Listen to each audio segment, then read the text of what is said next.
श्रीमद्भगवद्गीता द्वितीय अध्याय सांख्य योग। हमारा सांख्य योगे 64 श्लोकটা আমরা শেষ করেছিলাম গতবার। শেষ শ্লোকে আমরা কি পড়েছিলাম? রাগদ্বেষ বিयुक्तैस्तु विषयान इंद्रियैश्चरन् आत्मवश्येर विधेयात्मा प्रसादम अधिगच्छति। মানে কে মন প্রসাদ, মনের যে একটা প্রসন্নতা, একটা চিত্ত প্রসন্নতা। আমরা সারা জীবন মানুষ খাটে যাতে সুখে আনন্দে থাকবার জন্য, তো কিন্তু যথার্থ সুখ কিসে মিলে? যথার্থ সুখ যে সত্যি সত্যি আকাঙ্ক্ষা করে তার কিভাবে তাকে জগতের সঙ্গে বিচরণ করলে সে যে ঠিক ভাবে কিন্তু সে পরম প্রসাদ, পরম প্রসন্নতা। কোথায়কার প্রসন্নতা? নিজের অন্তরের যে সে চিত্ত প্রসন্নতা। আমরা অনেক কিছু বাইরে সমস্ত কিছু পেতে পারি, কিন্তু অন্তরের যদি শান্তি, অন্তরের যদি আনন্দ না থাকলে সবই তো বৃথা। তার জন্য এখানে বলছেন রাগদ্বেষ বিयुक्तैस्तु विषयान इंद्रियैश्चरन्। মানে বিষয়ান ইন্দ্রিয়ৈশ্চরণ। মানুষ সংসারে যখন থাকেন বিষয়বস্তুর সঙ্গে তো সদা সর্বদা কিন্তু থাকতে হয়।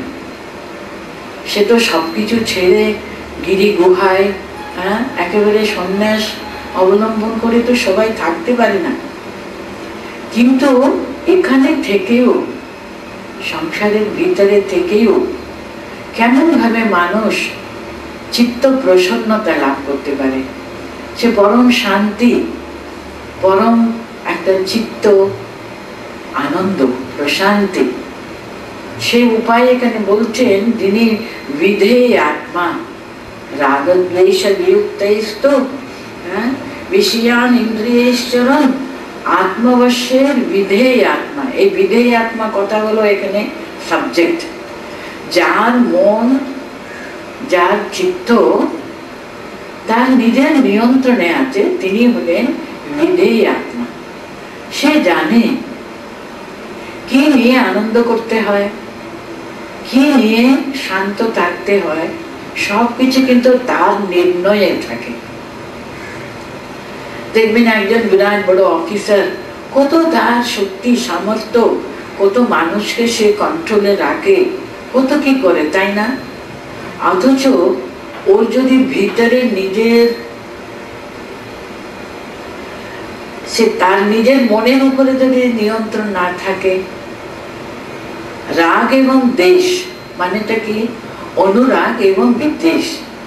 যে বস্তুর প্রতি আমাদের অনুরাগ জন্মেছে, আমরা ভালোবাসি, আর কিছু না। দেখুন আমাদের সবচেয়ে বড় বন্ধনে ফেলে হলো আমাদের লাইকস অ্যান্ড ডিসলাইকস।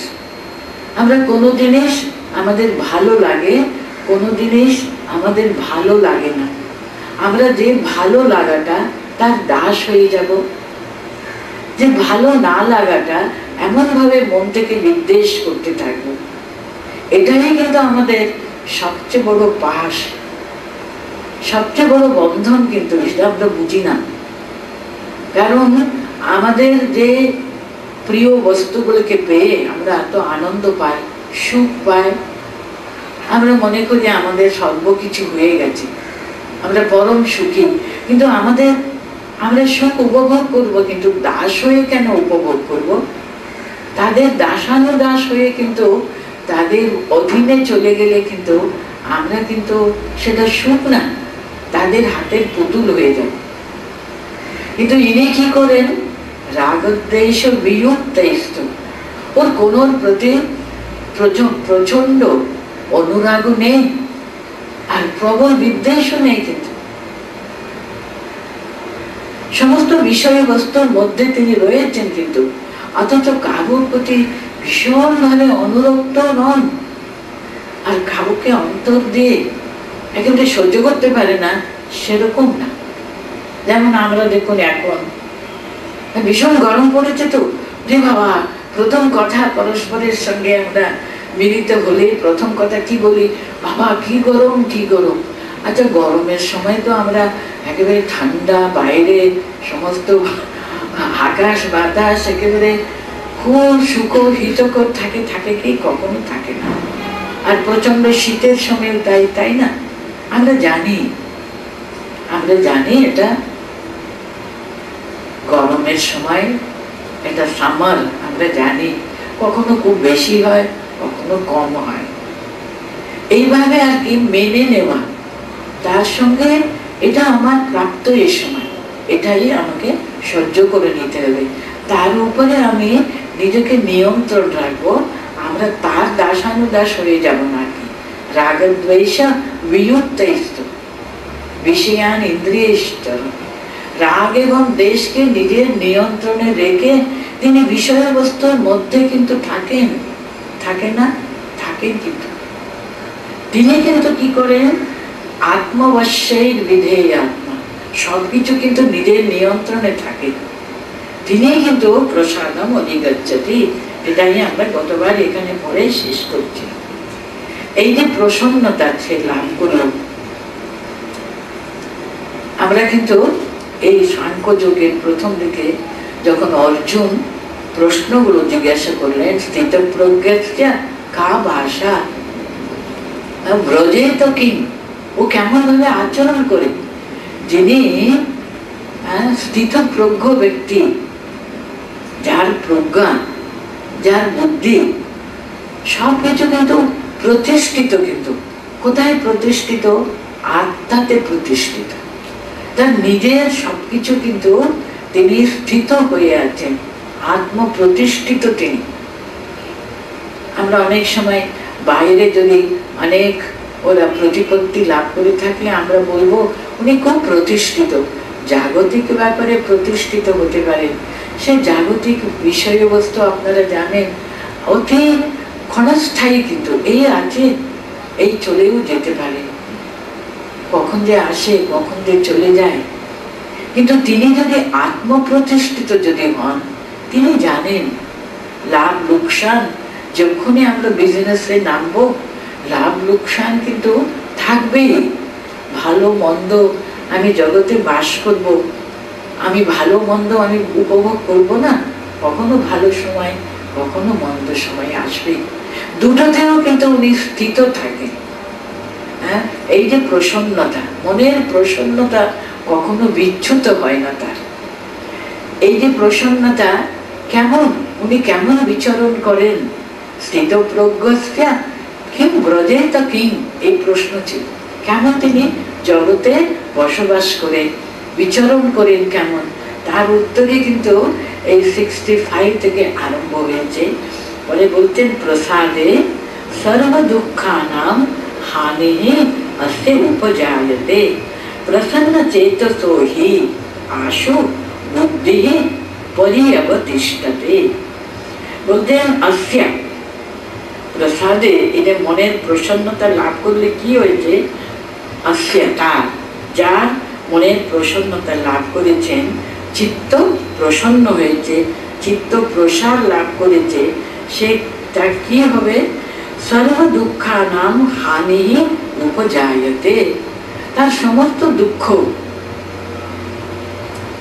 তার জগতে কিন্তু আর কোনো দুঃখ তার থাকবে না। যার মনের প্রসন্নতা লাভ করেছেন তিনি ধীর স্থির ব্যক্তি, কিন্তু তার খুব একটা আনন্দ হলে তিনি একেবারে লাফিয়ে তার আনন্দ প্রকাশ করবেন, সামান্য দুঃখে এত বিচলিত হয়ে যাবেন, তা কিন্তু কখনো করে না। তিনি প্রতিষ্ঠিত, আত্মজ্ঞানে তিনি প্রতিষ্ঠিত, সুপ্রতিষ্ঠিত, আত্মপ্রতিষ্ঠিত তিনি। তার কিন্তু এই যে সর্বদুঃখানাম হানিহি উপজায়েত, তার সমস্ত মনের দুঃখ কিন্তু আর থাকে না। প্রসন্ন চেতসো হি আশু বুদ্ধি পরিবতিষ্ঠতে, এই যে প্রসন্ন চেতস যাদের, প্রসন্ন চিত্ত যার, তার কিন্তু আশু মানে শীঘ্রই শীঘ্রই কিন্তু কি হবে, বুদ্ধি পরিবতিষ্ঠতে। তার যে দেখুন আমাদের একটা হলো মন আর একটা হলো বুদ্ধি, আমাদের ইন্টেলিজেন্স, সংস্কৃতে প্রজ্ঞা বলা হয়। প্রজ্ঞা কিন্তু প্রতিষ্ঠিত কিসে প্রতিষ্ঠিত, আত্মে প্রতিষ্ঠিত। আমি শুধু কেবল এই শরীর নয় তো, কেবল মনও না, মন কখনো আনন্দে ভরপুর হয়, আনন্দে সামান্য দুঃখে এত বিচলিত হয়, এত ভেঙে পড়ে, এত ডিপ্রেশন। আমরা আজকাল এই কথাটা সবসময় শুনি না, ভীষণ ডিপ্রেশনে ভুগি। তার কিন্তু সুখও বিচলিত করে না, দুঃখও কিন্তু তাকে কোনো রকমের কষ্টও কিন্তু দেয় না। সে সুখ দুঃখে সমীকৃত্বা, লাভ এবং নষ্ট, জয় এবং পরাজয় সব কিছুতে কিন্তু সেই তার সমত্ব প্রাপ্ত হয়েছে। আগে আমরা পড়েছি এই শ্লোকটা, এখানে তাই বলছেন মনের প্রসন্নতা লাভ করেছেন, আত্মে তিনি প্রতিষ্ঠিত হয়েছেন। তার কি হবে, সমস্ত দুঃখ কিন্তু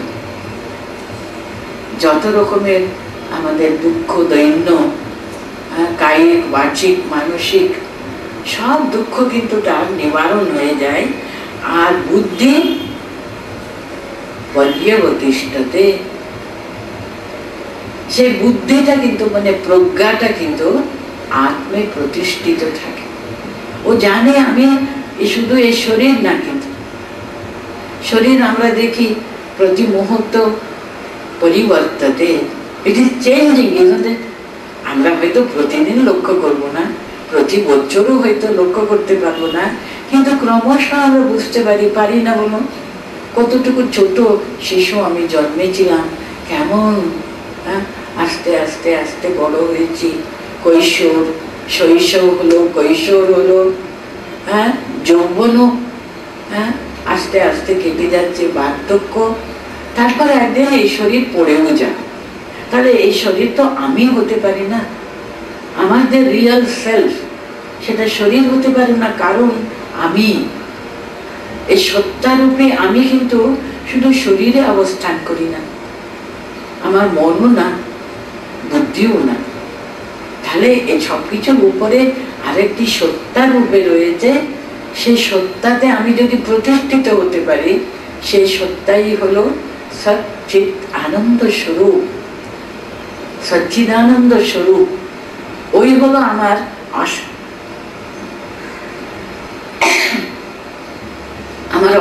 স্বরূপ। কিন্তু ওই আসল স্বরূপে যদি আমি প্রতিষ্ঠিত হতে পারি, তাহলে ওই যে বুদ্ধি পর্যবতিষ্ঠতে, আমার প্রজ্ঞা কিন্তু আত্ম প্রতিষ্ঠিত হলো। আর কখনো কিন্তু বিচলিত হতে পারে না, মন কখনো কখনো বিচলিত হয়। যদি আমি প্রজ্ঞাতে প্রতিষ্ঠিত হতে পারি, তাহলে আর কখনো কিন্তু সেরকম মনের যে উঠা নামা আর থাকে না। সর্ব দুঃখানাং হানি উপজায়তে, তখন কিন্তু কোনো রকমের দুঃখ দৈন্য আমাদের পীড়ন করতে পারে না, সবকিছুর ঊর্ধ্বে। আমাদের তখন ওসবগুলো ছেলে খেলা মনে হবে, সামান্য সামান্য দুঃখ, সামান্য সামান্য লাভ, সামান্য ছোট ছোট আনন্দ আমাদের আর কখনো কিন্তু বিচলিত করতে পারে না। সব রকমের দুঃখের উপরে আমরা চলে যাই। সেটাই বলছেন প্রসাদে সর্ব দুঃখানাম হানি উপজায়তে, প্রসন্ন চেতসো হি আশু বুদ্ধি পর্যবতিষ্ঠতে। আর কখনো কিন্তু বুদ্ধি আমাদের এখন বিশুদ্ধ সত্য লাভ করেছি বলে আর অশান্ত হতে পারে না।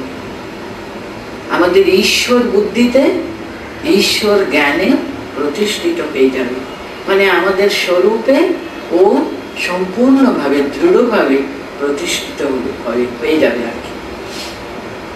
নাস্তি বুদ্ধি অযুক্তস্য না চা যুক্তস্য ভাবনা, না চা ভাবয়তঃ শান্তি অশান্তস্য কুতঃ সুখম। কেমন লজিক্যালি এখানে ভগবান দেখাচ্ছেন। দেখুন, হ্যাঁ, যদি আমরা সকল মানুষ কিন্তু আমরা চাই সুখ শান্তি, কিন্তু অথচ শান্তি পাবার জন্য সুখ পাবার জন্য যে সমস্ত গুণাবলীগুলো প্রয়োজন সেদিকেও কিন্তু আমরা যাব না, অথচ আমরা সুখ শান্তি সেটা কি করে হয়? উনি এখানে বলছেন অযুক্তস্য, হ্যাঁ, অযুক্তস্য বুদ্ধিহি নাস্তি। অযুক্ত মানে কি? যিনি অশান্ত আর কি। ওই যে আত্ম প্রতিষ্ঠিত হওয়া, যার প্রজ্ঞা যে আত্মজ্ঞানে প্রতিষ্ঠিত হলো, তিনি কিন্তু যুক্ত। দেখুন, আমাদের স্বরূপের সঙ্গে যুক্ত হওয়া, আমরা যেন একটা ছোট অংশ, আর সে পরব্রহ্ম বস্তু হলে আমাদের অরিজিন, আমাদের সোর্স আর কি। সে যেখান থেকে আমরা এসেছি, সমস্ত আমরা সকলে কিন্তু কার কাছ থেকে এসেছি বলুন? আমাদের শাস্ত্র বলে আনন্দাৎ খলু ইমানি জায়ন্তে, আনন্দেন তিষ্ঠতি আনন্দাৎ অভিসংবিশন্তি। আমরা এসেছি সে পরমানন্দ স্বরূপ, সেই সচ্চিদানন্দ স্বরূপ, তার কাছ থেকে এসেছে, তাতেই আমরা সদা সর্বদা রয়েছি। কিন্তু আমরা জানি না জানি, কিন্তু তিনি আমাদের সৃষ্টি করেছেন, তিনি আমাদের ধরে রেখেছেন। অন্তকালে তার কোলে তো যাব, তাই না? ভগবান মানে বেদ বলে তৎসৃष्ट्वा তদেব অনুপ্রাবিশৎ। তিনি জগৎকে সৃষ্টি করে কিন্তু কোথায় সে বৈকুণ্ঠে তিনি আকাশের উপরে গিয়ে বসে আছেন তা কিন্তু নয়। ভগবান কিন্তু ঈশ্বর যখন জগৎ সৃষ্টি করলেন, আমি বহু হব, উনি একাই ছিলেন, একমেবা দ্বিতীয়, দ্বিতীয় কেউ ছিল না। কিন্তু উনি সে সচ্চিদানন্দ পরব্রহ্ম, তিনি অবস্থান করছিলেন। তার নাকি ইচ্ছা হলো আমি বহু হব, বহুর সঙ্গে আমি আনন্দ করব। তিনি বহু হলেন। সৎসৃष्ट्वा তদেব অনুপ্রাবিশৎ। তিনি জগৎকে সৃষ্টি করে জগতের অণু কণার ভিতরে তিনি প্রবেশ করে রয়েছেন, তিনিই রয়েছেন। কিন্তু তিনি ছাড়া জগৎ ইট উইল বিকাম মিনিংলেস। তিনি আছেন বলে দেখুন সর্বত্র এই আনন্দ মানুষ উপভোগ করি।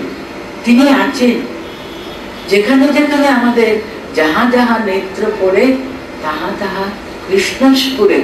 যার যে নাম যে রূপ আমাদের সে ইষ্ট আর কি, সে তাকে সবসময় যদি আমরা দর্শন করতে পারি, সেটাই সত্যি সত্যিকারের সত্য দৃষ্টি, সেটাই ব্রহ্ম দৃষ্টি। কিন্তু তাকে দেখা, তার সঙ্গে যুক্ত হওয়া, সেটাই কিন্তু মানুষ জন্মের যে সার্থকতা।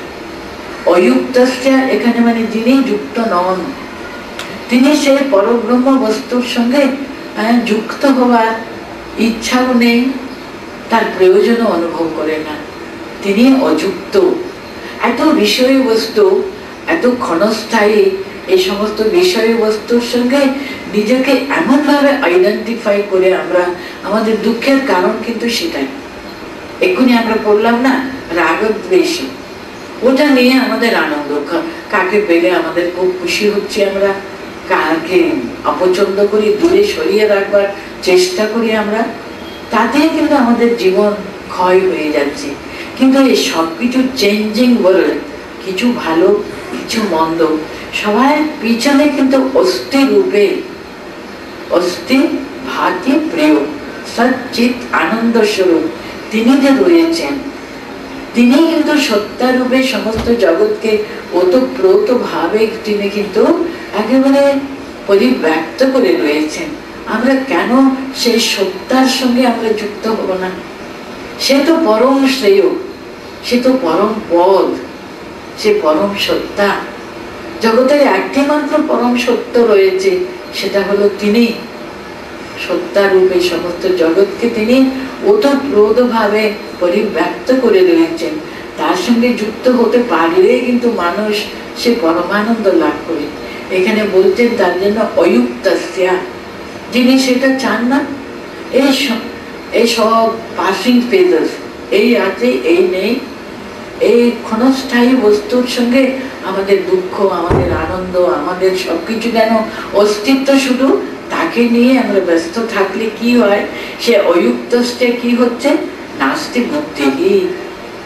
তার সত্যি সত্যি যথার্থ বুদ্ধি, সে প্রজ্ঞা নেই, কিন্তু শুধু কি বুদ্ধি নেই, সে আত্মবুদ্ধি বিহীন তিনি। তার জন্য কি হচ্ছে, অযুক্ত নাচা ভাবনা, যে অযুক্ত তার কোনো আত্মভাবনা, আত্মচিন্তা, তাও কিন্তু তাকে তার অন্তরে স্পর্শ করে না। কিন্তু দেখুন, মানুষ মানহুঁস, ঠিক ঠিক আমরা যদি মানহুঁস হয়, আমরা সবসময় হুঁশিয়ার থাকবো, কোনটা ভালো, কোনটা মন্দ, কোনটা পরম সত্য, কোনটা ক্ষণস্থায়ী দুদিনের, এই বিচার বুদ্ধিটা সদা সর্বদা জাগ্রত রাখা। তাহলে আমরা মানহুঁস পদবাচ্যের আমরা সার্থক হতে পারি তখনই, তাই না? আমরা ওটা করতে গেলে কি করতে হবে, আমাদের বিচার বুদ্ধি সজাগ থাকবে। এটা প্রহরীর মতো ওই সব সময় আমাদের রক্ষা করবে। এটা কিন্তু দুদিনের, এর প্রতি কিন্তু তোমার অ্যাট্রাক্টেড হওয়া উচিত না। কিন্তু এটা দুদিনের বস্তু, কিন্তু মনটা সেই আত্মজ্ঞানে প্রতিষ্ঠিত রাখা। কিন্তু বলতেন অযুক্তের না থাকে সে প্রজ্ঞা, আত্মজ্ঞান বিহীন তিনি, আর সে ভাবনাও তাকে স্পর্শ করে না, সে ভাবনাও কিন্তু তাকে আকর্ষণ করে না। নাস্তি বুদ্ধির অযুক্তস্য নাচা যুক্তস্য ভাবনা, নাচা ভাবয়তঃ শান্তি অশান্তস্য কুতঃ সুখম। আমরা অশান্ত কেন বলুন তো? আমরা অশান্ত কারণ আমাদের মন সব সময় বিষয় বাসনায় কিন্তু সদা সর্বদা উদ্বেলিত। কিন্তু এটা চাই, ওটা চাই, ওটা হলো না, এটাও আমার প্রাপ্ত হলো না, কত চেষ্টা করে দেখলাম, ইত্যাদি ইত্যাদি ইত্যাদি ইত্যাদি ইত্যাদি। শুধু ক্ষণস্থায়ী ভোগবস্তুর প্রতি আমাদের যে লালসা, এই কামনা বাসনা, এত মনটা সদা সর্বদা একেবারে বিচলিত করছে বলে কিন্তু আমাদের এত সব অশান্তি। কিন্তু অশান্তির মূল কারণ হলো বিষয় তৃষ্ণা। তো আর বিষয় তৃষ্ণা হলে কি হয়, বুদ্ধিটা বহির্মুখ হয়ে যায়। বহির্মুখ বুদ্ধি কখনো কিন্তু অন্তর্মুখ হতে পারে না। অযুক্তস্য আত্মভাবনাও থাকবে না, আত্মতে প্রতিষ্ঠিত বুদ্ধিও থাকবে না। তার জন্য বলছে নাটা যুক্তস্য বুদ্ধি নাস্তি ভাবনাও নাস্তি। এই যে যার চিন্তা ভাবনা, আত্মচিন্তা, আত্মভাবনা, ঈশ্বর বুদ্ধি নেই, তার কখনো শান্তি হতে পারে, মনটা প্রশান্ত হতে পারে? তাও থাকবে না। যে অশান্ত মন, তার কখনো সুখের অপেক্ষা করতে পারে কি? কি করে অশান্তি, সব সময় উদ্বেলিত একটা মন, সে কি করে শান্তি পাবে? শান্তিও নেই, সে সুখও নেই। সুখ মানে কি? সে আত্মানন্দ সুখ, পরমানন্দ। সেটা সে ভূমাকে পেয়ে যে আনন্দ। আমি ছোট একটা কণা জল, আর কি একটা বিন্দু, আমি যখন সিন্ধুতে মিশে যাব, আমার পরিপূর্ণতা আসবে, জানা তাই না বলুন?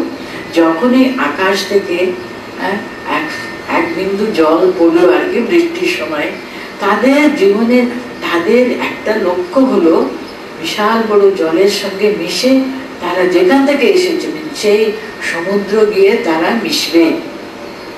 এর জন্য কিন্তু ছুটে ছুটে ছুটে ছুটে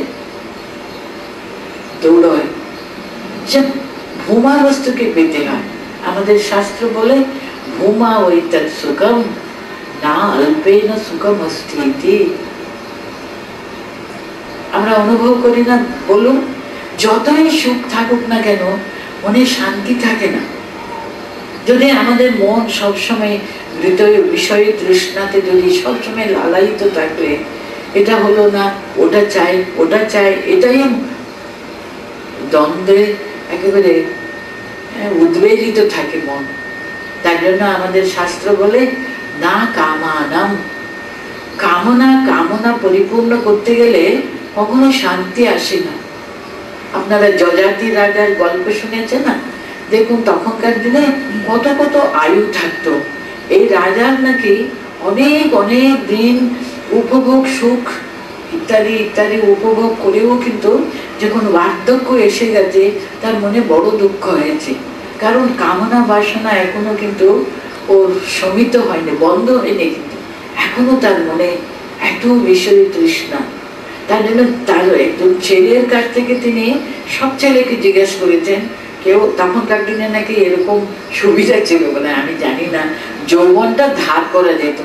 তিনি তার পুত্রের কাছ থেকে যৌবন ধার করে আবার ভোগ সুখে তিনি ডুবে গেলেন।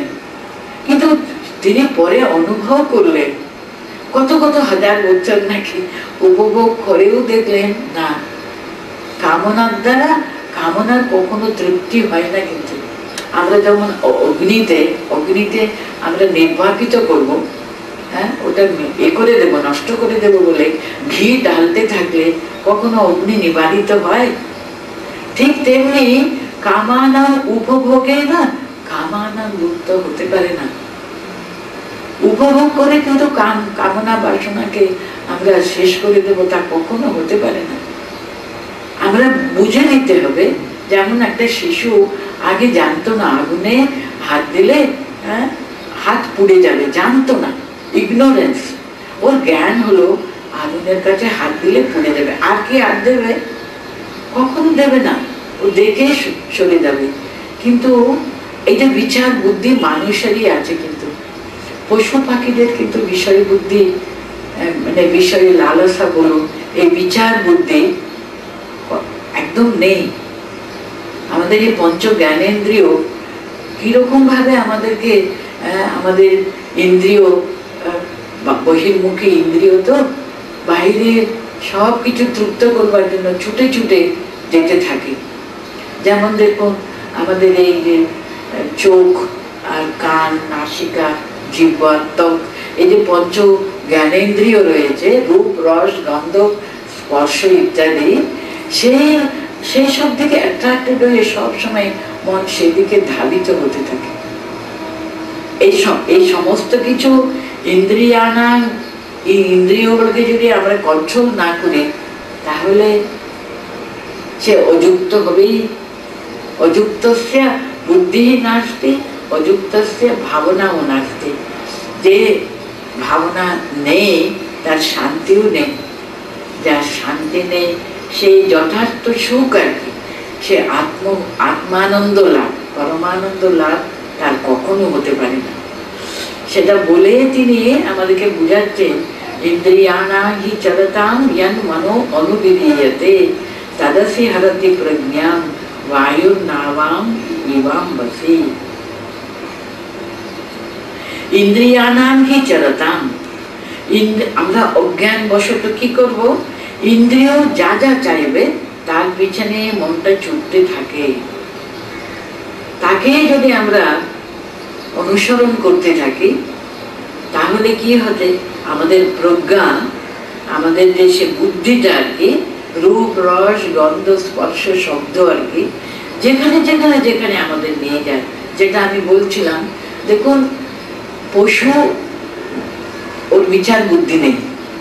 দেখুন পতঙ্গ, অগ্নির প্রতি ভীষণ প্রচন্ড তার আকর্ষণ, কিন্তু প্রত্যেকবার কি হয় আপনারা নিজেরা চোখে দেখেছেন, পতঙ্গ কিন্তু আগুনের দিকে ছুটে যায়, পুড়ে মরবে। মৃত্যু হলো তার পরিণতি।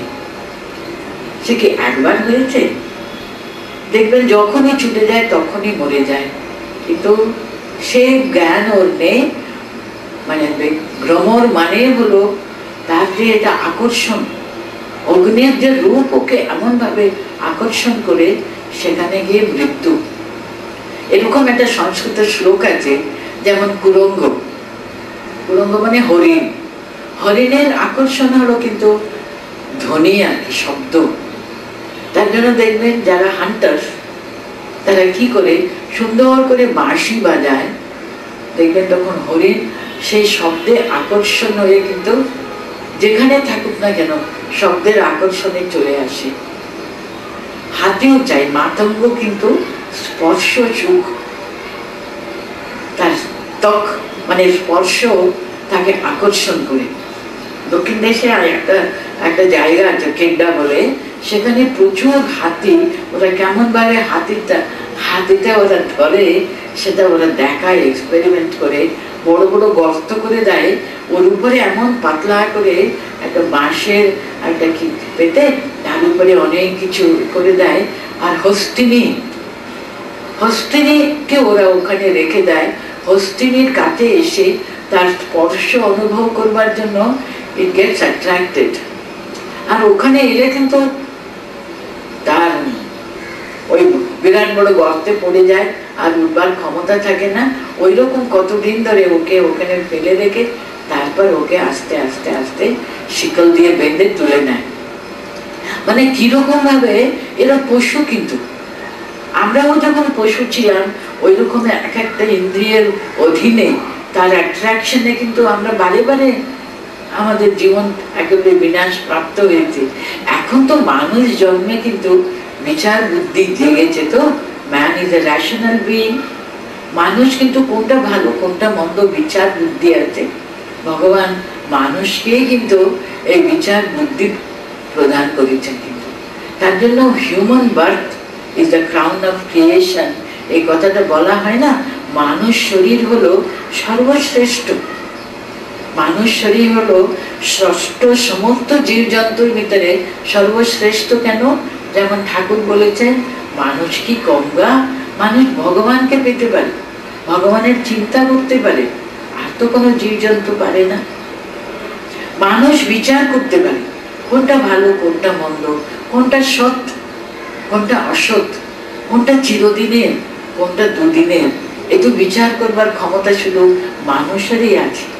আমরা জন্ম জন্মান্তরে কত পশু পাখি জন্মে এরকম থেকে থেকে দেখুন সেই যে আমাদের সংস্কার, মনুষ্য জন্মেও যদি ওটাই প্রবল হয়, যদি বিচার বুদ্ধিকে যদি আমরা অগ্রসর মানে প্রধান যদি না দিই, তাহলে আমাদেরও সেই বিষয় বুদ্ধি অনুসরণ করব, বিষয়ের লালসা আমাদের সব সময় তার তাড়নায় কিন্তু জীবন কাটিয়ে দেব। এখানে শুধু উনি বারবার বলছেন ইন্দ্রিয়ানাঙ্কি চরতান ইয়ান মনো অনুবিধীয়তে। যদি ইন্দ্রিয় আকর্ষণে যদি মানুষ তাকে যদি অনুসরণ করতে থাকে তাহলে কি হবে? বায়ু নিবাং বসে, যেমন ভাবে একটা বায়ু একটা হাওয়া যেমন একটা ছোট নৌকোকে যেদিকে নিয়ে চলে যায় সেদিকে যেতে হবে। তার যদি নিজের ক্ষমতা যদি না থাকে, ভালো করে সেটা যদি না পরিচালনা করতে পারলে, সেরকমই আমাদের বুদ্ধিও কিন্তু ওই রকমই বিতাড়িত হয়ে যায়। যেখানে আমাদের ইন্দ্রিয় আমাদের তাড়িয়ে নিয়ে যায়, তারই পিছনে পিছনে মানুষ বিচরণ করতে থাকে, পশুবৃত্তি প্রবল থাকে। সেই ঈশ্বর প্রাপ্তি, আত্মদৃষ্টি, আত্মজ্ঞান সে লাভ করতে পারবে না। তার জন্য বলতেন তস্মাৎ ইয়স্তে মহাবাহো নিগৃহীতানি সর্বশঃ ইন্দ্রিয়াণি ইন্দ্রিয়াস্তেভ্যো তস্তে প্রজ্ঞা প্রতিষ্ঠিতা। তার জন্য হে মহাবাহো বলে অর্জুনকে সম্বোধন করছেন। দেখো তুমি তো সাধারণ মানুষ নও, তুমি মহাবীর, তুমি মহাবাহো, তুমি শক্তিশালী একজন শ্রেষ্ঠ বীর বলে তোমাকে মানুষ অর্জুন মানে তারা অত্যন্ত শ্রেষ্ঠ বীর বলে সবাই জানে। তুমি এরকম ভাবে তোমার ইন্দ্রিয়গুলো তোমাকে এখন বুঝিয়ে দিচ্ছে, এটা আমার ভালো লাগে না। এই আত্মীয় স্বজনকে মারতে ইচ্ছা করছে না, মানে অন্তরে সে কর্তব্য বিমুখতা। কিন্তু কর্তব্য বিমুখতা তো ধর্মের একটা বহির্চিহ্ন তো নয়, তার কর্তব্য পালন করতে হবে, তিনি ক্ষত্রিয়। এসবগুলো তাকে বুঝাবার জন্য উনি বলছেন তস্মাৎ, তার জন্য হে মহাবাহো, উনি বলতেন ইয়স্যা নিগৃহীতানি সর্বশঃ ইন্দ্রিয়াণি, यस्य इंद्रियाणि अर्थेभ्य निगृहीतानि सर्वशः तस्य प्रज्ञा प्रतिष्ठिता। তোমার যে বুদ্ধি, তোমার যে প্রজ্ঞা, আত্মনিষ্ঠ হয়েছে, আত্মতে প্রতিষ্ঠিত হয়েছে, তার বহির চিহ্নটা কি?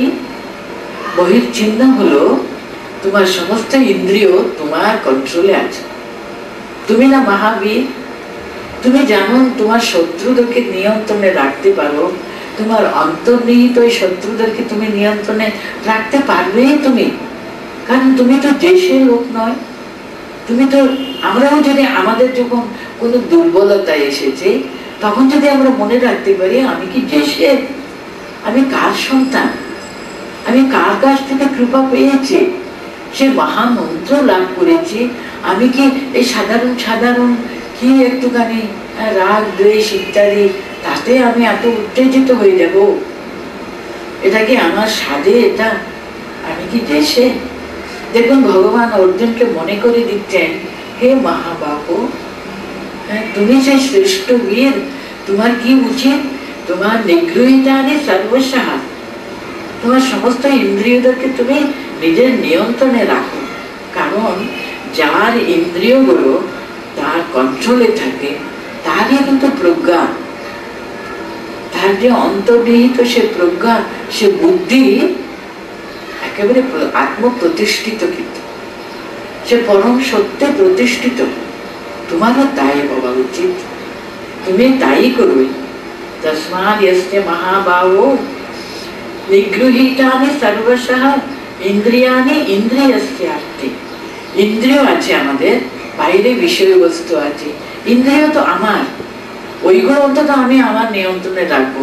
বহির্বস্তুকে হয়তো আমি নিয়ন্ত্রণ করতে পারবো না, কখনো গরম কখনো ঠান্ডা কত কি, কিন্তু আমি আমার যে ইন্দ্রিয়কে এমন নিয়ন্ত্রণে রাখবো আমি তাতে বিচলিত হব না।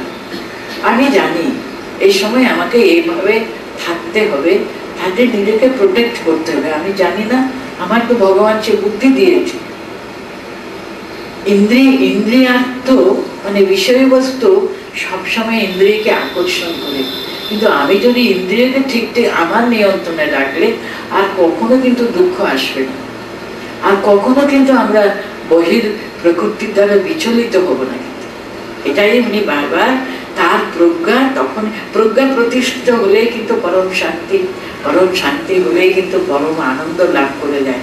তার জন্য বলছে, বলে উনি শেষ করছেন এখানে, যা নিশা সর্বভূতানাং তস্যাম জাগ্রতি সংযমে यस्याम जागृति भूतानि सा निशा पश्यतो मुनेः। আরেকটা উপমা দিয়ে আমাদেরকে ওই একই কথা বোঝাবার চেষ্টা করছেন। দেখুন, আমরা সাধারণ মানুষ আত্ম বিষয় ইত্যাদিতে আমাদের কাছে সেটা নিশা। নিশা মানে কি? রাত্রি। এখানে রাত্রি আমরা এত আলোটারে জ্বালাই ঠিকই, কিন্তু নিশা রাত্রি মানে অন্ধকার। We are ignorant. সাধারণ মানুষ আত্মবুদ্ধি কিংবা আত্ম সম্পর্কে কথা বললে ধরতে পারে না, বুঝতে পারে না। যখন স্বামীজি লন্ডনে এসব জ্ঞান যোগের লেকচার দিয়েছেন, দেখবেন প্রথম প্রথম নাকি ওই মানুষগুলো মনে করতে আবার কি নতুন কথা বলছিল। আমরা জানি আমরা শরীরের ভিতরে মন আছে, তার সবকিছুর উপরে বুদ্ধি আছে, বাস ওরা ওইটুকুই জানতো। শরীর বুদ্ধি, শরীর মন বুদ্ধি, তারও পিছনে আরেকটা সত্তারূপে আত্মা রয়েছেন। সেটা মেটেরিয়ালিস্টিক পিপল, যারা বিষয়বস্তু নিয়ে আনন্দে মেতে থাকে, তারা ধারণা করতে পারে। আমি বলতে আমি জানি আমি এই শরীর, আমার মন, বড় জোর আমি বুদ্ধি, অহংকার, এইটুকু বুঝতে পারি। তার মধ্যে আরেকটি সত্তারূপী রয়েছে, সেই বিষয়ে কিন্তু মোস্ট অফ আস, আমরা সাধারণ মানুষ, আমরা সেই ব্যাপারে কিন্তু বড্ড কিন্তু অজ্ঞান, আমাদের নিশা। যারা সাধারণ মানুষের পক্ষে আত্মজ্ঞান বিষয়গুলো কিন্তু সেই ব্যাপারে আমরা জাগ্রত নয়, কিন্তু আমরা বিষয়বস্তুতে জাগ্রত। কিন্তু দেখুন, ইয়া নিশা সর্বভূতানাং, সর্বভূতানাং ইয়া নিশা, সমস্ত মানুষের, সাধারণ মানুষের পক্ষে যেটা অন্ধকার মানে ইগনোরেন্ট, তারা সংযমে তস্যাম সংযমে জাগ্রতি, সেসব বিষয়ে কিন্তু যিনি সংযমী, যিনি ইন্দ্রিয়কে নিজের নিয়ন্ত্রণে রেখেছেন, উনি কিন্তু জানেন এর পরিণতি কি হবে। উনি সবসময় ধরে রাখেন কিন্তু না, বি কেয়ারফুল। ওই যে বললাম আমি প্রহরী, স্বামী যে একটা গান করেছিলেন না, মন চলো নিজের নিকেতনে, ওখানে বলবেন দেখুন প্রহরীর বিচার বুদ্ধিটা প্রহরীর মতো যেন কাজ করে, সর্বদা আমাদের বলে দেবে বি কেয়ারফুল, ওখানে কিন্তু পা দিও না বাবা। ওই বিষয়বস্তুর পিছনে আর ঘোরাঘুরি অনেক হয়েছে, অনেক জন্মে করে এসছি, আর না বাবা। আর আমরা আগুনের হাত দিলে হাত পুড়বে, আমরা ভালো করে জেনে রেখেছি, আর ওরকম ভুল করবো না। লঙ্কা খেলে ঝাল হবে, সেটা কে জানে না বলুন তো? তবু যারা ঝাল খেতে ভালোবাসে, ওরা চোখ দিয়ে জল পড়ুক, নাচুবা পুড়ে যাক, তবুও আমি ঝাল খেতে ভালোবাসি কিনা খেতে থাকি। এইভাবে দেখুন, এই যে বারে বারে জন্ম জন্মান্তরে বিষয়বস্তু ভোগ করেও কিন্তু আমরা তার পিছনে যদি ছুটি, ও জানে না আমরা নিশা আত্মজ্ঞান বলুন, ঈশ্বর বুদ্ধি বলুন, তার কাছে কমপ্লিটলি অন্ধকার, ওদের ওদিকে কোনো বুদ্ধিই নেই। কিন্তু সংযমী কিন্তু জাগ্রতি, জাগ্রতি ভূতানি সানিশা পশ্যত মনে।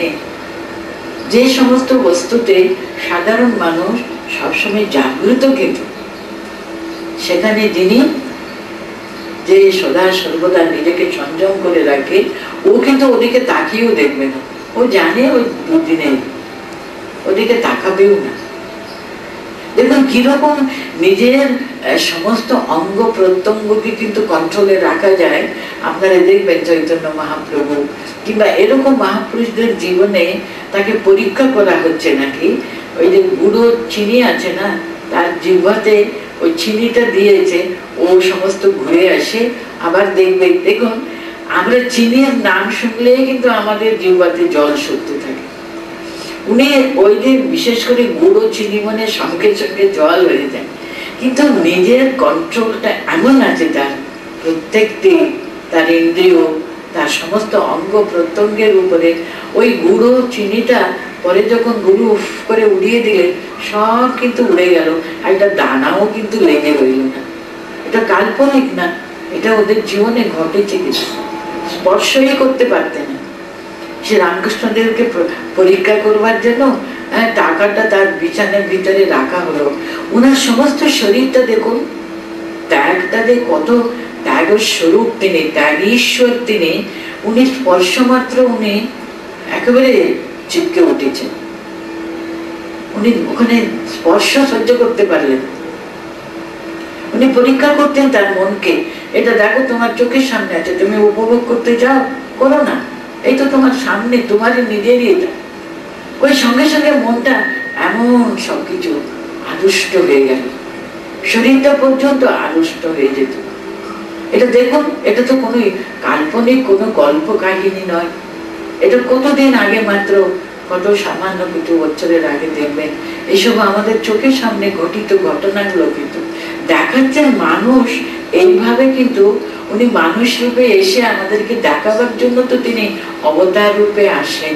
দেখো করা যায়, কিন্তু মনের যে এত শক্তি, the power of the mind বলে অবেদান্ত মহারাজের লেকচার গুলো যদি পড়ে দেখবেন, মনের যে কি প্রচন্ড শক্তি রয়েছে, তার দ্বারা কত কি কন্ট্রোল করা যায়, কত নিয়ন্ত্রণ রাখা যায়, সেটা দেখাচ্ছেন ওখানে। এখানে তার জন্য উনি বলছেন, মানুষ আমরা ইচ্ছা করে যদি নিজের অন্ধকার জীবনে আমরা যদি সবসময় থাকতে চাই, অন্ধকারে বসবাস করতে হবে, তাতেই আমাদের তৃপ্তি। কিন্তু জ্ঞান আলোক কিন্তু সদা সর্বদা আমাদের অন্তরেই রয়েছে। তার জন্য নেশা এবং আলো, জাগ্রতি, আর কোথায় উনি জাগ্রত আছেন, কোথায় তিনি ঘুমোচ্ছেন, সেটা দেখাচ্ছেন এখানে। সাধারণ মানুষ যে ব্যাপারে তিনি সবসময় নিবৃত, সেখানে কিন্তু আমরা শুধু বিষয়ে জাগ্রত, আত্মজ্ঞানে কিন্তু আমরা নিবৃত। যেখানে তিনি তার সমস্ত ইন্দ্রিয় কন্ট্রোল করে রেখেছেন, নিয়ন্ত্রণ করে রেখেছেন, তার কাছে কিন্তু এই বিষয়বস্তু ব্যাপারে উনি সম্পূর্ণ নিজেকে সরিয়ে নেন, তার কাছে উনি নিদ্রিত, কিন্তু বিরত, উনি কিন্তু ওখানে জাগ্রত। এটা এখানে এই শ্লোকে বলছেন, ইয়া নিশা সর্বভূতানাং তস্যাম জাগ্রতি সংযমী, यस्याम जागृति भूतानि सा निशा पश्यतो मुनेः। আমরা যে ব্যাপারে সদা সর্বদা জাগ্রত, তার কাছে সেটা নেশা, সেখানে তিনি চোখ বন্ধ করে থাকবেন, ওই ব্যাপারে তিনি এতটুকু ইন্টারেস্টেড নন আর কি, এটা দেখাচ্ছে।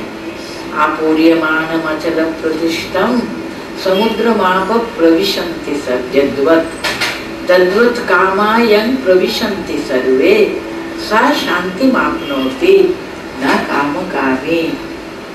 পরম শান্তি লাভ করবার উপায় হিসেবে আবার উনি আরেকটা এক্সাম্পল আমাদের সামনে ধরিয়ে দিচ্ছেন।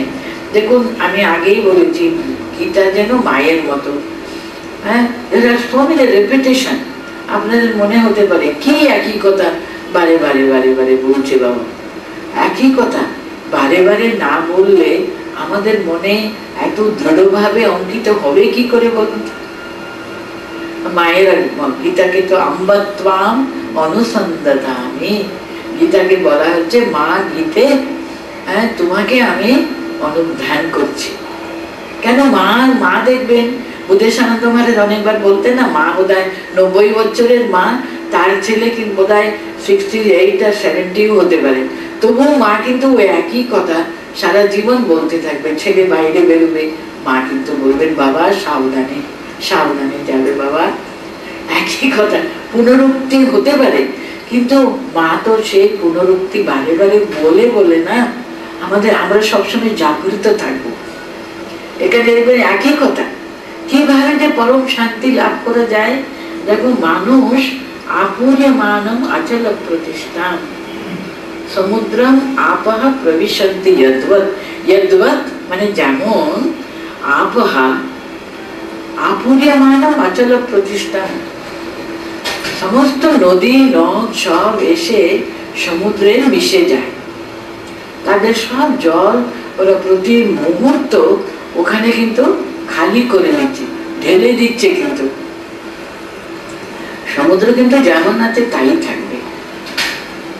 জল এসে ডুবছে বলে সমুদ্র হঠাৎ তার তীরটা অতিক্রম করে বাইরে চলে এলো, নাকি সমুদ্র নদীতে জলগুলো অনেক কমে গেছে? আপনারা এই উত্তর ভারতে ওরকম দেখেন না, আমরা দক্ষিণ ভারতে যখন দেখেছি আমি, গরমের দিনে নদীতে জলই থাকে না, সব শুকিয়ে শুধু পাথর পাথর পাথর দেখা যায়। তাতে কি সমুদ্র, আমাদের বে অফ বেঙ্গল বলুন কিংবা আরেবিয়ান সি, একেবারে সম্পূর্ণ জল খালি হয়ে গেল কি? তা তো নয়। আপূর্যমানম অচল প্রতিষ্ঠম, ও তার অন্তরে ভরে নিজেতে প্রতিষ্ঠিত হয়ে আছে, তার সমুদ্র নতুন জল, বৃষ্টির সময় প্রচন্ড জল পড়ছে, তাতেও সেখানে তীরকে অতিক্রম করেনি। গরমের দিনে জলই আসছে না, তাতেও কিন্তু ওর কোনো সব শুকিয়ে যায়নি, ও যেমনটি আছে ঠিক তেমনটি থাকবে। যদ্বৎ বলে আরম্ভ করছেন, আপূর্যমানম অচল প্রতিষ্ঠান সমুদ্রঃ আপহ প্রবিশন্তি। কত রকমের জলের প্রবাহ এসে পড়ছে, তদ্বৎ সেরকম সমুদ্রের মতো, কিন্তু সমুদ্র হৃদয় বলে না, সমুদ্রের মতো কিন্তু তদ্বৎ কামাহ ইয়ং প্রবিশন্তি সর্বে সা শান্তিমাপ্নোতি না কামকামী। মানে কেমন ভাবে তুমি সংসারে থাকবে? যে সংসারে বাস করে তার কাছে কত রকমের কামনা বাসনা তার মধ্যে থাকতে হয়, কত রকমের প্রলোভগুলো সদা সর্বদা তাকে অতিক্রম করতে পারে, তাকে আক্রমণ করতে পারে, কিন্তু ও জানে, তাদের নেচার গুলো জানে বলে ও তাদের বিচলিত না হয়ে চুপচাপ কিন্তু সংযত ভাবে থাকে, তাদের মধ্যে বাস করে বিচরণটি। কিন্তু ওরা অনেক প্রশংসা করলো, তাতে সে একেবারে আনন্দে একেবারে উদ্ভাসিত হয়ে যাবে না, প্রচন্ড দুঃখ আঘাত, কত রকমের তার দুঃখ দৈন্যর ভিতরে যেতে হবে, তখন সম্পূর্ণভাবে নিজেকে একেবারে ডিপ্রেশনে শেষ করে দেবে না। এইভাবে কিন্তু ও স্থিত। কেন স্থিত? ও দাঁড়িয়ে আছে কিন্তু সে পরম শ্রেয়, সে পরম সত্যের উপরে দাঁড়িয়ে আছে, তাকে ধরে আছে যে এ আসুক চলে যাক। যেমন সমুদ্রের উপর দিয়ে ঢেউ আসে আর চলে যাচ্ছে, কিন্তু সে তাতে কিন্তু ও কোনো রকমের অন্তরে কোনো বিচলিত হয় না। সেটা দেখাবার জন্য উপমা দিচ্ছেন, যেমন আপুরিয়মানম অচল প্রতিষ্ঠাম, পরিপূর্ণ সে অচল, সে পরম সত্যে ও প্রতিষ্ঠিত হয়ে আছে। ওর কামনাগুলো এসে ধাক্কা দেবে না, ওকে দেয় কিন্তু তাতে ও বিচলিত হয় না। কিন্তু ভালো মন্দ সব ভিতর দিয়ে কিন্তু কত কি তার মাথার উপর দিয়ে চলে যায়, সে কিন্তু দৃঢ়ভাবে যেখানে দাঁড়িয়ে আছে সেখানে দাঁড়িয়ে থাকে। কারণ আপুরিয়মানম অচল প্রতিষ্ঠাম সমুদ্রহা, কখনো নদ নদীর জল অনেক নিয়ে আসে, কখনো কিছু নিয়ে আসে না, তাতে সমুদ্রের কিছু আসে যায় না, সমুদ্রের কিছু আসে যায় না। এইভাবে আর কি উনি দেখাচ্ছেন। আমি জানি না আপনারা এটা পড়েছে নাকি, স্বামী ব্রহ্মানন্দ মহারাজ, ওনার কাছে একটা ছেলে আসতো আর কি, খুব ভালো ভালো ফ্যামিলির ভালো ছেলে। সে কিছু অন্যায় করেছে, অপরাধ করেছে, ও নিজে তখন আর ওনার কাছে আসছেই না। ও জেনেছে, সবাই জেনে নিয়েছে ইত্যাদি ইত্যাদি, লজ্জায় ও আসছিল না কি, অনেকদিন আসছিল না। ও কখনো কখনো বলরাম মন্দিরে এলেও ও কিন্তু মহারাজকে অ্যাভয়েড করে ছেড়ে দিত, মহারাজের কাছে আসতো না। কিন্তু একদিন হঠাৎ মহারাজ ওকে ধরে ফেলেছে, ধরে ওকে বলছেন, আচ্ছা শোনো, তুমি বিশাল বড় মোষকে দেখেছো? অনেক বিরাট বড় বড় বড় হর্নওয়ালা আর কি মহিষ আর কি, দেখেছো তুমি? মোষ দেখেছো? বলতে হ্যাঁ। আচ্ছা তুমি ভেবে দেখো, একটা মশা তার বড় বিরাট বড় শুন উপরে বসলো, তাতে ও মোষের কিছু অসুবিধা হবে? কিছু ও যদি কামড়ালে তার কি এসে গেল, হবে কিছু অসুবিধা হবে? ও বললো না, সেরকমই জানবে, তুমি কি করলে না করলে তাতে আমাদের কি এসে যাবে গো, আমাদের কাছে তুমি এক, তুমি যা ছিলে তাই। এই সামান্য ছোটখাটো জিনিস নিয়ে আমরা কেউ মাথা ঘামাই না। এটা উনি একটা সুন্দর উপমা দিয়ে বুঝাচ্ছেন। বলো তো, তুমি দেখেছো? দেখুন কেমন ভাবে ওকে একেবারে সাধারণ ভাবে ওকে আবার আগে যেমন আসতো ঠিক তেমনি যেন সাধু সঙ্গ যেন করুক। ওর এই যে ক্ষণ একটা পথন, তাতে কিছু আসে যায় না আমাদের। তুমি আমাদের কাছে আসাটা বন্ধ করে দেবে কেন? যত বেশি সাধু সঙ্গ করবে তার মনের সমস্ত এইসব আনবাকগুলো ঠিক হয়ে যাবে। এটা বুঝাবার জন্য উনি বলছেন, এরা হলো বিশাল বড় এই যে আপুরিয়মানম অচল প্রতিষ্ঠান, সমুদ্রের মতো এরা। এটা দেখাবার জন্য উনি এই উপমা একদিন ব্রহ্মানন্দ মহারাজ ওর একটা ছেলেকে বলেছিলেন, আপুরিয়মানম অচল প্রতিষ্ঠাম সমুদ্রম আপহ প্রবিশন্তি তদ্বৎ কামায়ম প্রবিশন্তি সর্বে।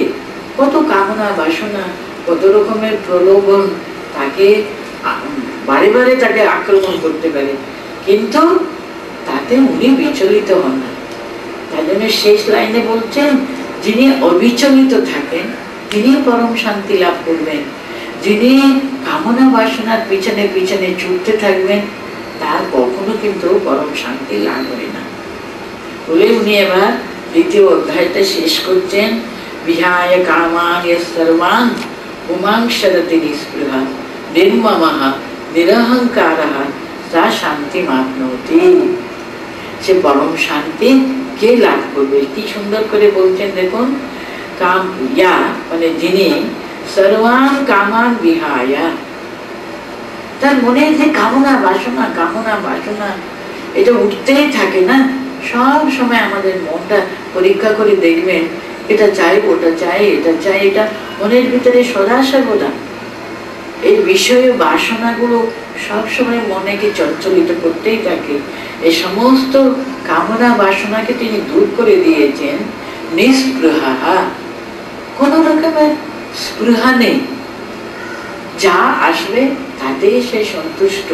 নিস্পৃহ, স্পৃহাবিহীন হয়ে, নির্মমঃ, আমি আমার, আমি আমি আমি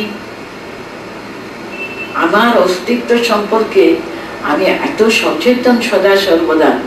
আমি কে জানো না? আমার কাছ থেকে এরকম ব্যবহার, আমাকে তুমি এমন ব্যবহার করলে বলে আমরা সবসময় ভিতর থেকে যে অহংকারটা ফুট উঠতেই থাকে, ওটা কিন্তু থাকবে না। নির্মমঃ নিরহংকারঃ, মমত্ব বুদ্ধি শূন্য হয়ে আর অহংকার শূন্য হয়ে, আমি আমি আমি সেটা শূন্য হয়ে তিনি সদা সর্বদা থাকেন। তিনি কিন্তু শান্তি অধিগচ্ছতি। বিহায় কামা, সমস্ত কামনা বাসনা তিনি দূর করে দিয়ে নিস্পৃহ ভাবে, নির্মমঃ, মমত্ব বুদ্ধি শূন্য হয়ে, নিরহংকারঃ, আমি, এটা দূর করে দিয়ে আর কি। সবসময় তার নিজের অহংকার ভাবটা না রেখে, মানুষের অহং বুদ্ধি সদা সর্বদা থাকে, থাকবে না, অস্তিত্ব জ্ঞান থাকে না, এটা খুবই অল্প মানুষেরই থাকে। কিন্তু ঠাকুর কত সুন্দর করে আমাদের বুঝিয়েছেন, দেখো, আমি তো থাকবে, থাক না আমি। সে কিরকম থাকবে? দাস আমি, সন্তান আমি। তার সঙ্গে যুক্ত করে দিতে পারলে দেখবে সব কিছু গন্ডগোল মিটে যায়। আমি তার, আমি তার দাস হতে পারি, তার সন্তান হতে পারি, তার সঙ্গে একটু সম্পর্ক করে নিতে পারলে, তার সঙ্গে যুক্ত হলেই কিন্তু যুক্তস্য হয়ে গেল মানে, অযুক্তস্য কিন্তু আর নয়। তার সঙ্গে যোগযুক্ত হতে পারলে কিন্তু আমাদের জীবন সেখানে কিন্তু সার্থকতা, পরম সার্থকতা লাভ হয়। সেই সার্থকতা লাভ করবার একটাই উপায় হলো নিস্পৃহঃ নির্মমঃ নিরহংকারঃ। সে পরম শান্তি লাভ করে। যা উনি, আমার যা আছে তিনিই দেবেন, তিনি মালিক, তিনি আমার যা প্রাপ্তি তিনি দেবেন, তার উপরে সম্পূর্ণভাবে শরণাগত হয়ে থাকতে পারলে দেখবেন আর কোনো স্পৃহা আর কামনা বাসনা আমাদের তাড়না করবে না। তাহলে আমি জানি আমি তার, আমাদের আর কোনো অহংকার কি থাকবে? আমি আমার আর তো থাকে না। তাহলে পরম শান্তি লাভ করা যায় বললেন। এটা বলে দিয়ে উনি যে অর্জুনের যে প্রশ্ন ছিল, স্থিতপ্রজ্ঞ কে, সে ব্রাহ্মী স্থিতি মানেই বা কি, প্রতিটি তার প্রশ্নটা উনি এখানে শেষ করছেন। এসা ব্রাহ্মী স্থিতি পার্তা নাইনম প্রাপ্য বিমুখ্যতি স্থিত্বাপি অন্তকালে আপি ব্রহ্ম নির্বাণম ইচ্ছতি। এই স্থিতি যখন তাতে সম্পূর্ণভাবে নিজেকে সম্পূর্ণ ওখানে বিলয় যুক্ত করে দেওয়া, সম্পূর্ণভাবে তদাকার কাদিত হয়ে যাওয়া, আর আমি নিরহংকার, নিষ্ক্রিয়, নির্মম, তাহলে তো আর ছোট কাঁচা আমি আর নেই, এখন কিন্তু পাকা আমি। একটা বিন্দু জল কিন্তু এখন সিন্ধুতে পরিণত হয়ে গেল, আমি তার হয়ে গেল। সেই পরম শান্তি, এটাই কিন্তু ব্রাহ্মী স্থিতি, ব্রহ্ম নির্মাণ। ব্রহ্ম চিন্তা করে কি হবে? ব্রহ্ম বুদ্ধা, ব্রহ্মৈব বুদ্ধ। তার চিন্তা করতে করতে তাই হয়ে যাবে।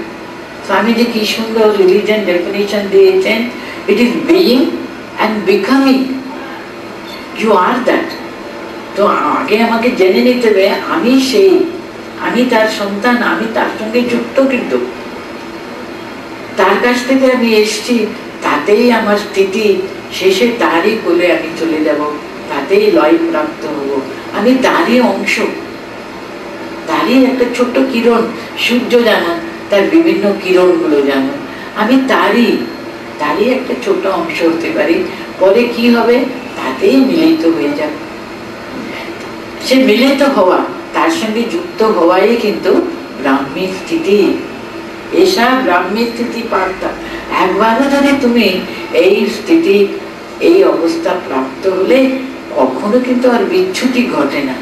যেমন ঠাকুর বলতেন, একবার সে স্পর্শ মনের স্পর্শে কি হয়?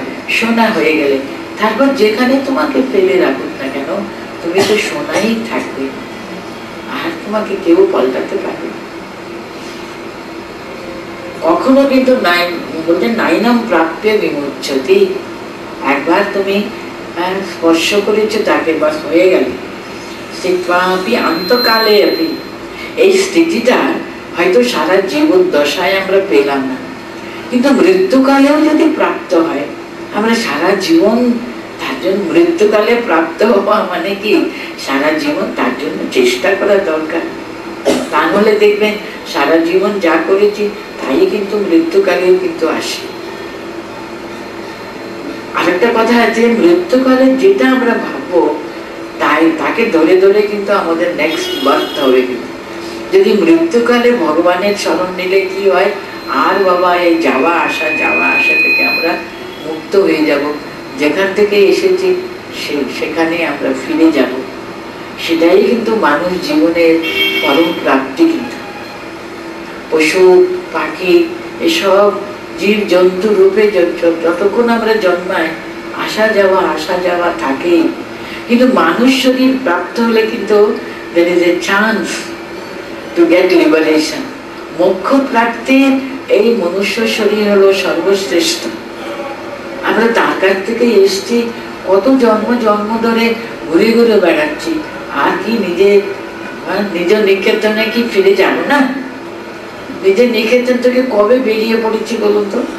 ঘুরে ঘুরে ক্লান্ত পরিশ্রান্ত, এবার যেন নিজের স্থানে নিজের মায়ের কোলে ফিরে যেতে পারলে নিশ্চিন্ত।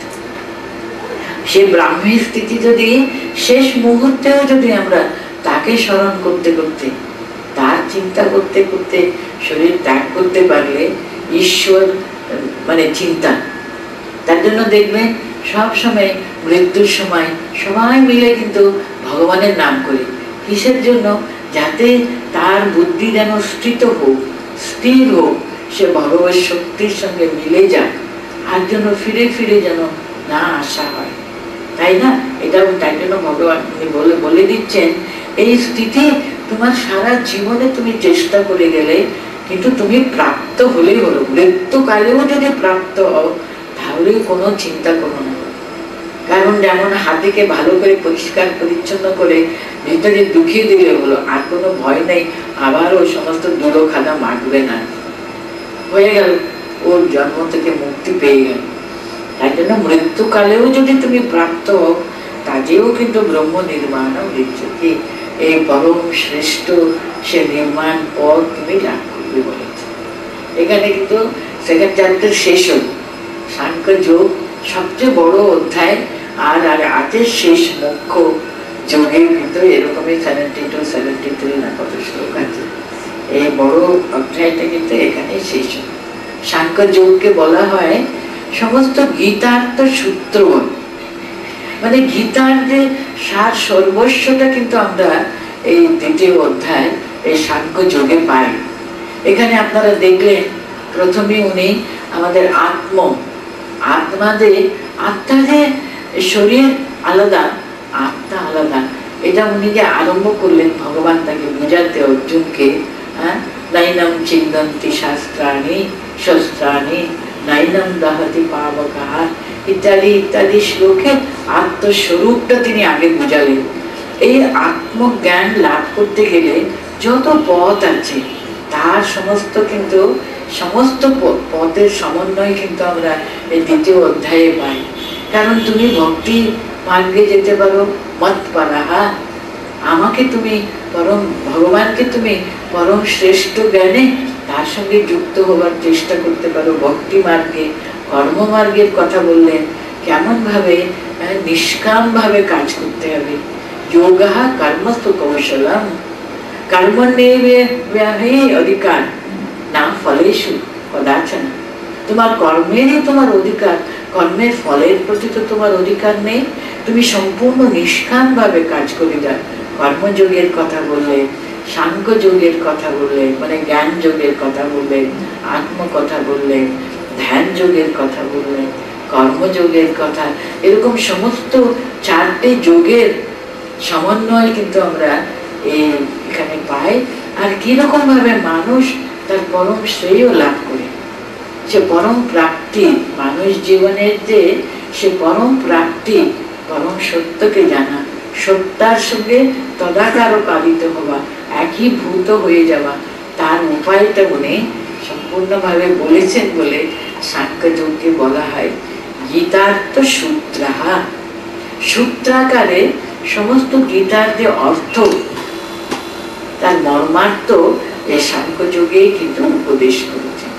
আজকে থাকে পর্যন্ত। সর্বধর্ম স্বরূপিণী অবতার বরিষ্ঠায়